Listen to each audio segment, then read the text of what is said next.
안녕하세요. 이번 영상에서는 좀 재미있는 걸 하나 가져왔어요. 상대방이 나한테 관심이 있을수록 이런 말을 한다라는 거에 대해서 얘기를 한번 해보려고 하는데요. 우리는 상대방이 나한테 관심이 있는지 없는지 되게 궁금하실 거예요. 그래서 이 사람이 나한테 관심 있는 건가 없는 건가 괜히 오버싱킹 하다가 막 진짜 남의 다리를 긁고 있고 막 이런 경우 되게 많아요. 그래서 썸 타는 7만 7천 명의 카톡의 대화를 분석을 해본 결과 관심이 없을수록 하는 말이 있고요. 관심이 있을수록 하는 말이 있었다는 거예요. 그래서 그 대화를 분석을 한번 알려드리도록 하겠습니다. 먼저 고맙다라고 하는 감사의 표현을 먼저 알아보려고 하는데요.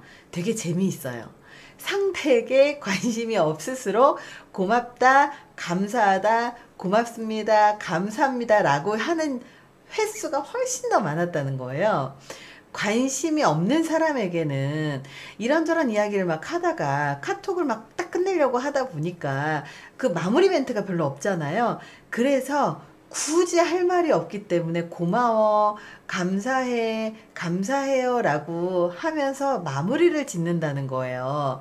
그래서 이렇게 감사하다는 말 이외에는 다른 말들을 굳이 하지 않는 게 편했다는 거죠. 그러니까 말 그대로 관심이 없을 때는 감사하다는 말만 하지만 관심이 있을 때는 다른 이야기도 한다는 거예요. 차이가 굉장히 많이 나죠. 어떤 사람이 유달리 나한테 호의적으로 감사하다는 표현을 많이 쓰고 다른 말은 별로 안 하는 것 같다, 그러면 썸이 아니라고 생각하시면 될 것 같아요. 그냥 단지 공손하고 예의 있게 상대방한테 대하는 거고, 그리고 할 얘기가 끝났기 때문에 마무리하는 멘트로서 그 얘기를 한다라고 기억하시면 될 것 같아요. 근데 상대방한테 관심이 있을수록 감사하다는 말이 아니라 나 힘들어, 되게 피곤해, 이렇게 하는 이야기들이 더 늘어났어요.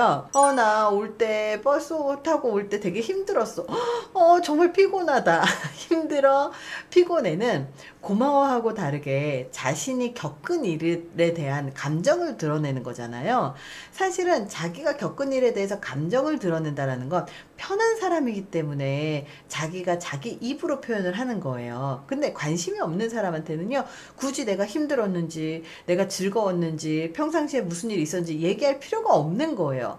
그래서 또 정말 진짜 진심으로 너무너무나 좋아하는 사람한테는 또 힘들어, 피곤해라는 표현을 하는 걸 자제하는 경향이 있었다라는 거예요. 좋아하는 사람 앞에서 너무 징징대지 않으려고 하는 것처럼 보이기 때문인 것 같아요. 그래서 우리가 이 감정이라는 걸 좀 이해를 할 필요가 있는 게 뭐냐면, 정말 서로 그냥 굳이 나쁜 모습을 보여야 될 필요가 없는 사람들, 그리고 내 개인적인 일들을 알 필요가 없는 사람들은요, 매너 있게 딱딱 선을 지켜서 매너 있게 하는 것이 되게 중요한 거고요.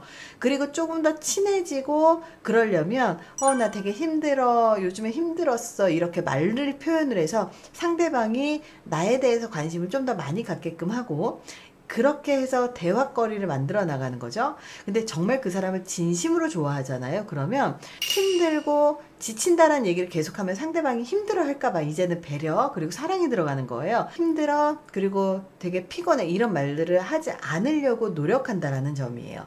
그래서 우리는 고마워를 10번 100번 듣는 것은 별로 소용이 없어요. 차라리 힘들어 한 번 들으면 이 사람이 나한테 호감 있고 관심 있고 나를 좋아하는구나, 이렇게 받아들이면서 잘 토닥토닥 해주시면 더 관계가 진전이 될 수 있을 것 같다는 생각을 합니다. 오늘 영상이 도움이 되셨길 바랍니다. 감사합니다.